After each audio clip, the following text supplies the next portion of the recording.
We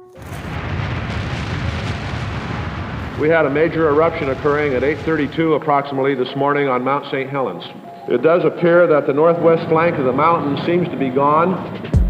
Everyone who was in the Pacific Northwest on May 18, 1980, has some kind of story about the Mount St Helens eruption. That includes a guy named Scott Kemery, who was 5 years old at the time. In front of me was the eruption up in the sky, and in the living room behind me was the news broadcast telling us what was going on closer up there. Kemery lives in Portland, Oregon, and his lifelong fascination with Mount St. Helens led him back to the mountain to try to unearth artifacts that have been hidden there for more than 4 decades. So we reached out to the Mount St. Helens Monument and we asked permission, and we gave them a full rundown of where we were going to go, what we were going to do. We were going to be very respectful. I'm Jen Chavez, and this is The Evergreen, a podcast about the place you call home. OPB producer Ian McCluskey was also a kid in the Northwest at the time of the eruption and its aftermath. He followed Scott Kemery and some of his friends on a few of their missions to uncover long-buried artifacts from Mount St. Helens. So, Ian, what were your first impressions of this group? Well, when I first met them, they're a very enthusiastic group, but they are a group in T-shirts and shorts with metal detectors, and we spent an entire day traipsing up and down these kind of hills of the backcountry of Mount St. Helens, searching for artifacts. And what we uncovered was some empty beer cans, a rusty wheel, and by the end of the day, I was like, this is not really my idea of archaeology or priceless artifacts. And I didn't even really know if there was a story here, to be honest. Well, I mean, we're here today, and there is a story that you have done based on that. So when did that feeling of whether or not there was a story there change for you? Well, I remember that moment. We were hiking up a ridge. We had been hiking for miles and miles, and Scott, the ringleader, was like, it's just up around the bend. And, I think Jerry Martin's RV was up here. And I had to pause and say, who's Jerry Martin? And there were 57 people who lost their lives when the mountain erupted.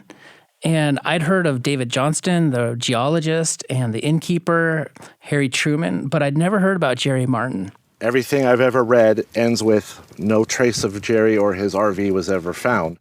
Yeah, I had never heard of Jerry Martin either. Can you tell us a little bit more about him?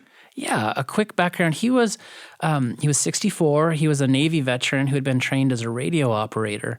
So he came in his RV to Mount St. Helens to be a volunteer, to kind of be a radio relayer, way back before cell towers, to relay any emergency transmissions. And he was parked on a ridge, just one ridge back from the mountain. If you can imagine like a movie theater, Johnston Ridge is like the first row of seats in front of the mountain, and the second row is where Jerry Martin had parked his RV. And that morning, Scott told me, the moment that the mountain erupted, Jerry picked up his radio and began to broadcast. The whole northwest side is sliding down. All right, we got it, boys. The whole northwest section and north section blowing up, and coming up over the ridge towards me. I'm going to back out of here. Gentlemen, the camper and the car sitting over to the south of me is covered. That's going to get me too. And I know that tape is a little hard to hear, but you can tell he's reporting what he's seeing as the eruption starts.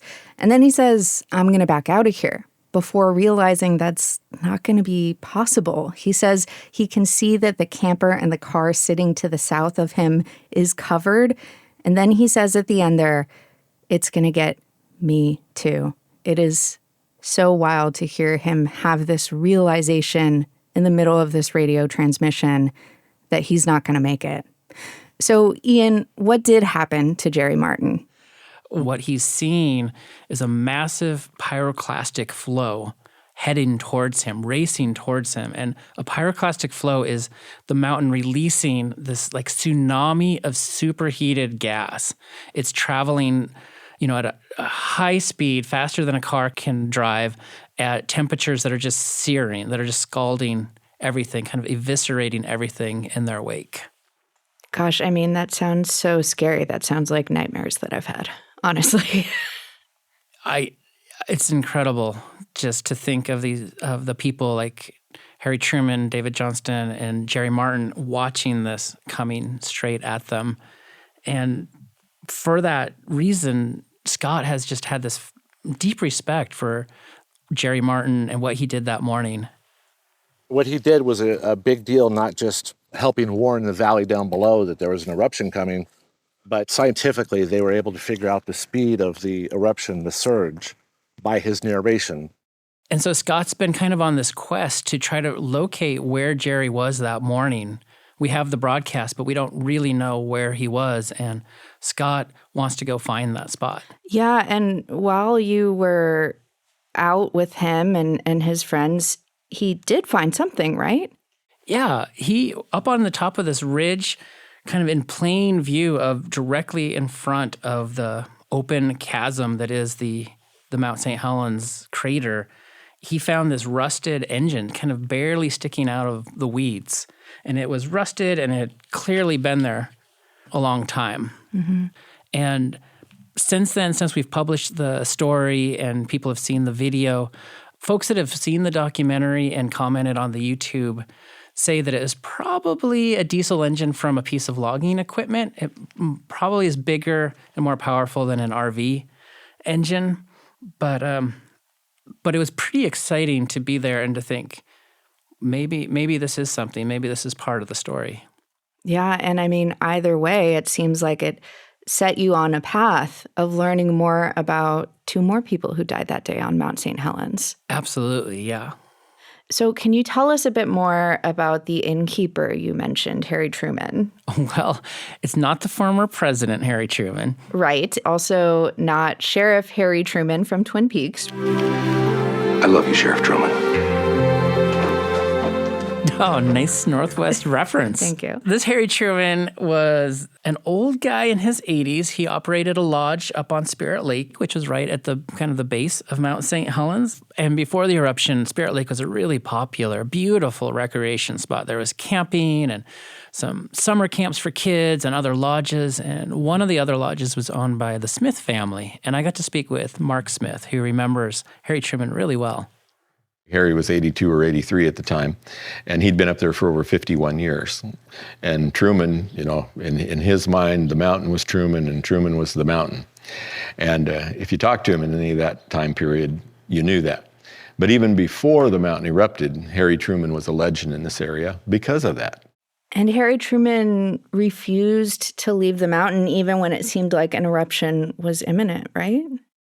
Yeah, the news reporters portrayed him as this kind of lone holdout, this kind of crazy old coot who was just too stubborn to, leave the mountain and get out of the danger zone. Crusty old Harry Truman remains. No, I'm not going to leave. You're damn right I'm not going to leave. I'm going to stay here. If I left, it'd kill me. If I left this place and lost my home, I'd die in a week. I couldn't live. I couldn't stand it. And I remember watching Harry on the news, and he was cantankerous. He swore a lot. He always was swirling a glass of Coke and whiskey. And he's always portrayed as sort of this loner, this kind of crazy old hermit of the mountain. Mm-hmm. But what I didn't realize until doing this story is that there was another layer, and a much more human layer to Harry, and that he had been married to this woman, Edna, for many years, and they had run the lodge together. And just a few years before, she unexpectedly died of a heart attack. And so he was actually widowed and alone. And he was alone in this lodge with all his memories, and he was in his 80s. So it added a new dimension of sympathy for me of why he might not have wanted to leave. Yeah, I mean, that feels deeply understandable to me as well. And just like Jerry Martin, I guess nobody knows exactly what happened to Harry. I mean, honestly, it seems like no one could have survived up there that day. But there is kind of a myth that has come out of that, and it came from Harry himself. He would tell reporters, they'd say, Harry, what are you going to do if the mountain erupts? And he'd say, oh, I've got a cave. I've got whiskey hidden in it. I've got plenty of food. I will be fine. Don't worry about me. Well, the legend of Harry's Cave is another Truman story that will live on forever, and I think people will be in search of it for quite a while. It's important to think that someday someone will find it or identify it, and I won't be the person to say that it doesn't exist. Harry Truman sounds like a real character.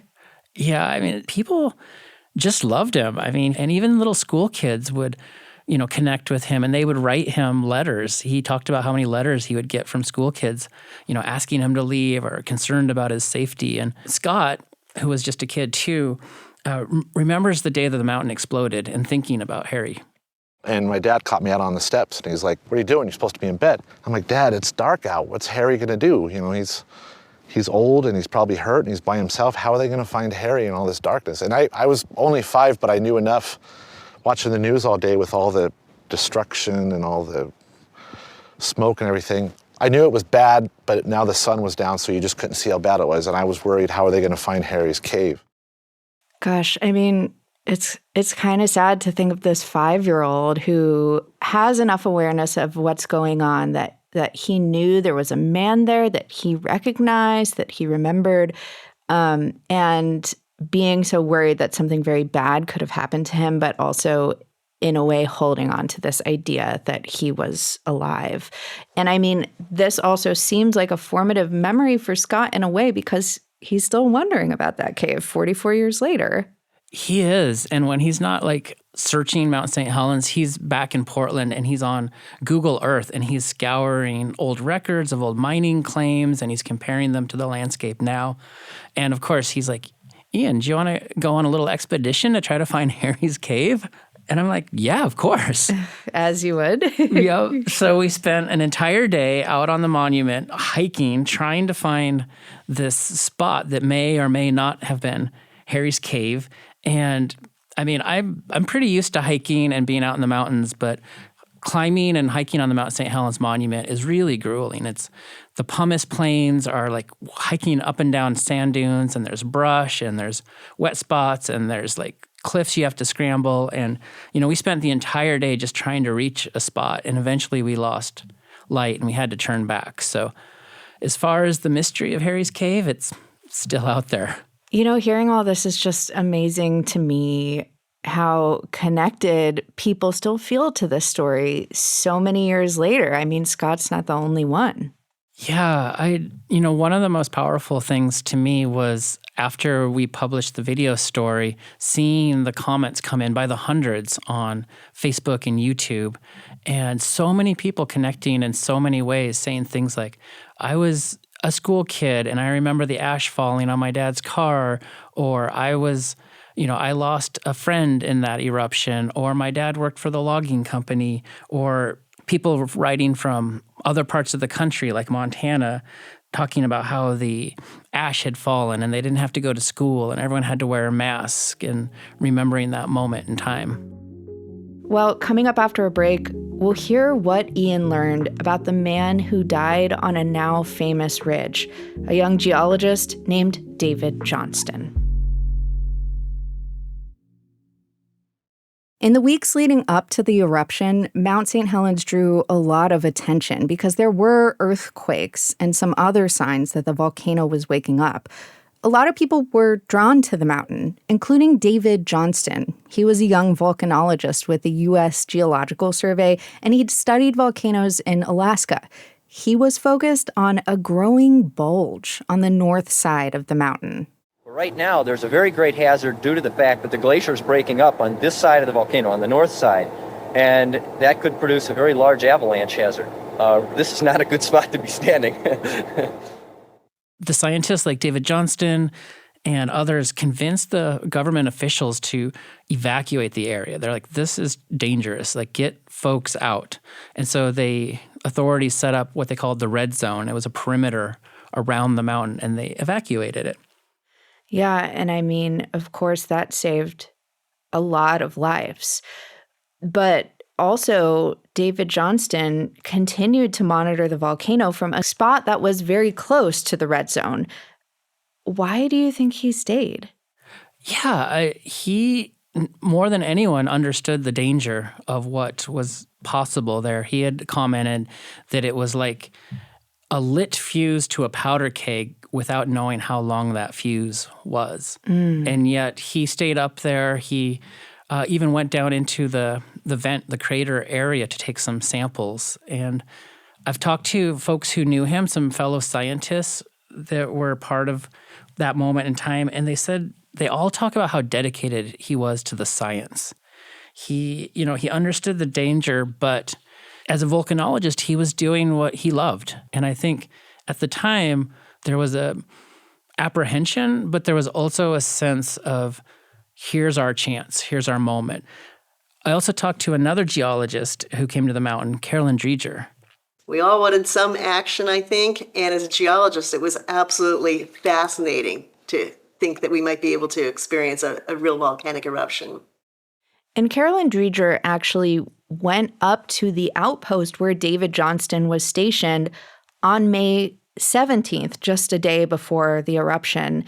Can you talk a little bit about what happened there? Yeah, this is one of the most incredible moments in the story for me, and I didn't know anything about it. It was a place called Coldwater 2. It was just a bare spot, an old logging spot on a ridge, and it had a great view of St. Helens from the north. And it's a place where the scientists could kind of monitor what was going on the north side of the mountain. And it was right on the edge of the red zone. And one young scientist, Harry Glicken, had been up there for 2 weeks. But he was a graduate student, and he needed to get back to graduate school to check in with his advisor. So David Johnston came up that Saturday to cover the Sunday shift for Harry. That same day, 2 other researchers, young researchers who were studying glaciers on Mount St. Helens, knew that David and Harry were going to be at Coldwater too. And so they drove up to say hello. And that was a woman named Mindy Bergman and Carolyn Dreger. Here we are, 2 young glaciologists here with a seasoned volcanologist who has responsibility for monitoring this volcano. This is pretty neat. Let's snap his picture. Okay, and so that's the picture that I've seen of David Johnston at Coldwater 2 sitting in a chair in the sun with his legs outstretched. I mean, in one shot, he's looking up from the notes he's taking to smile for the camera. And it felt like almost casual to me. Like if I didn't know the context, I might think it was just from some family's camping trip. Yeah, it's a really haunting photo. It's so layered. Carolyn just snapped his photo. He kind of looks up and smiles at her. He's in the moment of doing what he loves. But now in hindsight that he's doomed. That place is doomed. And he had even told Carolyn and Mindy that it was too dangerous for them to stay and to load up their camping gear and come back the next day. And David described with his hands, he pulled them out in front of him and said, you see that bulge? It could come right off the volcano and go across the plain to where we are and come up this ridge. We're probably at risk being here. And I think that you all should go back to Vancouver, attend the Sunday morning meeting, and then, make your way back up to the mountain later after the meeting. And we'll just try to have as few people here as possible. And of course, David Johnston's prediction is exactly what happened. It's really tragic, yeah. He was all alone on that ridge by himself when the sun came up that next Sunday morning. And he got up about a little bit before 6 a.m., started right around then taking notes, making observations, and collecting data, radioing back to the headquarters in Vancouver with that information. And then right at 8:32, the sort of fateful time, he was probably staring right at the mountain when the entire north face just fell off, releasing this pyroclastic blast that just charged straight at him. And he picked up his radio and he uttered what is now considered his kind of fateful final words, which were, Vancouver, Vancouver, this is it. That is so difficult to even imagine.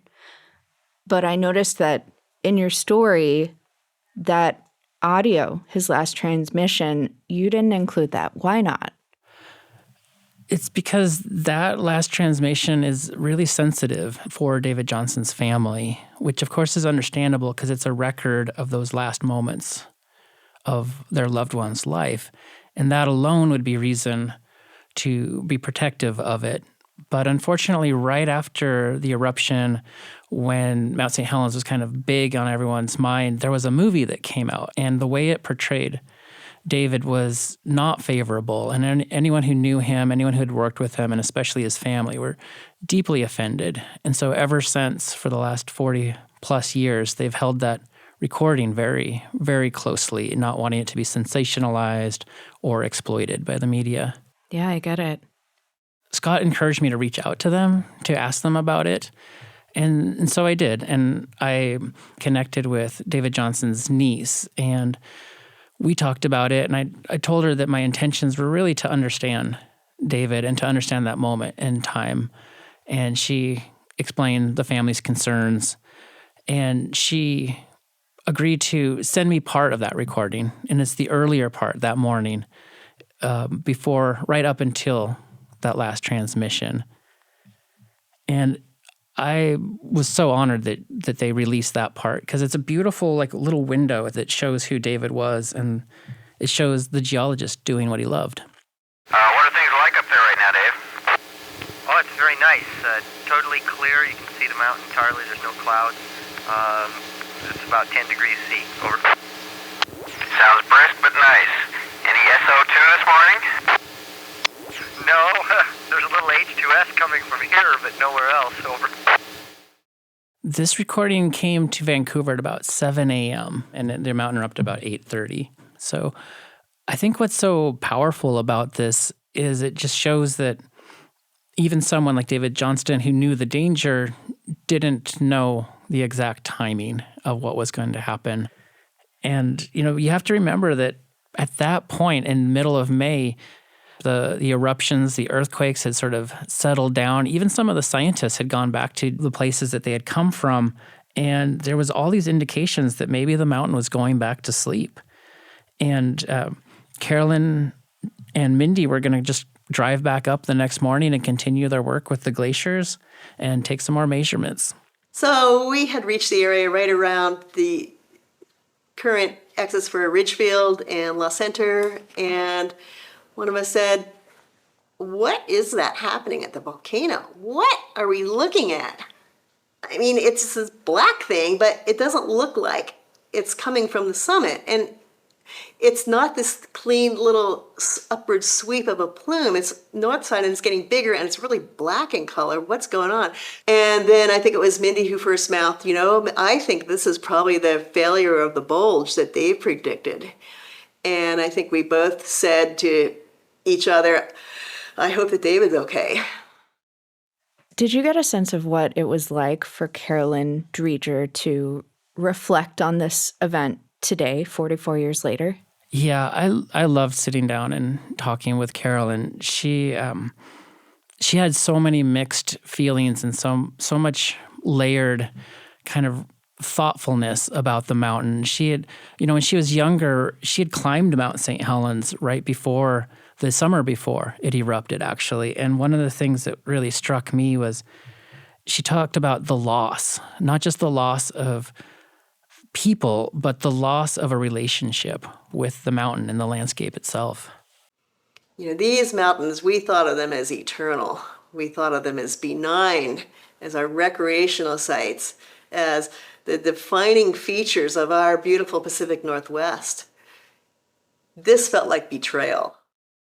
She also talked about not just what was lost, but also what was gained from the eruption. A lot of new awareness, a lot of new scientific research that gives us a better understanding of volcanoes and how they erupt and the precursors to those eruptions. Oh, a lot of good has come of it too. That has brought all of us in the science some sense of healing. And Ian, do you feel like you gained a new understanding of the eruption working on this story? Absolutely. I really did. I mean, it was so fun to go out and explore with Scott and to kind of chase that curiosity of the treasure hunt, the idea of what can we find? And even when we didn't find things, it was fun to explore the landscape that had changed so much and keeps changing. But I remember this one moment that was kind of drove it all home for me. I stopped on my way back at the visitor center, And I was going through the exhibit and I was looking at all the photos and I just stopped right in my tracks. There was a photo of a group of young kids, school kids, kind of circa 1978, 79 at the Spirit Lake Ranger Station. And what struck me was it looked exactly like one of my class photos. And there was a kid in it that looked exactly like me. Oh my God. And I had to actually stare at it. I was like, is this a photo of me? Is this a photo from someone else's scrapbook of our school field trip? Because I was just young enough that it could have been, and I might not have remembered it, but felt connected to that story and to this place. And I realized there's something really essential about that experience, is that it's like all the people who experience this, they have their individual stories that are unique to them, but yet it could have been any one of us. And that there's a universality to this. It could have been us. It could have been our parents. We could have been on that school field trip. We could have been, our uncle could have been a logger that day. Our uncle could have been a geologist that day. And there's something about Mount St. Helens that just connects to a larger story that was so powerful for me. And I remember talking with David Johnson's niece, Molly, and I told her, I was like, I'd like to tell this story as if David was my own uncle and treat him with the same respect and to honor his memory. And I hope that that's what this story does. I think it does. Ian, thank you so much for sharing this with us today. Thank you.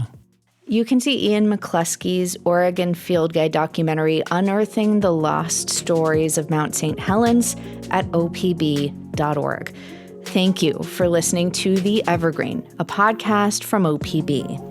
Julie Sabatier produced this episode, and our technical director is Stephen Cray. Nalene Silva engineered the episode. The OPB podcast team also includes Mia Estrada and Sage Van Wing.